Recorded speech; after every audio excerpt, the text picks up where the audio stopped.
કાલે જે પ્રોગ્રામ હતો વેરાવળ, અમે રાતે 3:30 અહીંથી નીકળ્યા 7:30 તો દીપડો અમારી ગાડીની જ આગળ ક્રોસ કર્યો.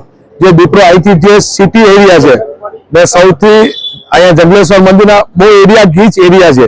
ગીચ એરિયામાં દીપડો રોડ ક્રોસ કરી પાછળ આપ દિવાલ જોઈ શકો એને કૂદી એની પાછળ ઉપરના મકાનમાં ઉપર ચડ્યો છે.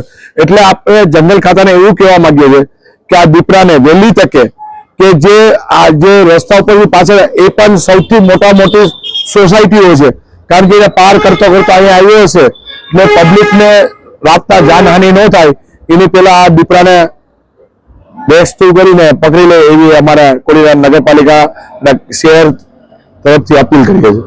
આપ જોઈ શકો છો આ રોડ પર પબ્લિક અને લોકો બહુ ડરી ગયા છે કે દીપડો રાતના ટાઈમે આવે ને ભયનો માહોલ બહુ થઈ ગયો છે, કારણ કે સિટીની વચ્ચે રાતના ટાઈમે દીપડો ઘૂસી જાય એટલે ભયનો માહોલ થઈ ગયો છે એકદમ. આપ બધાને પૂછી શકો છો.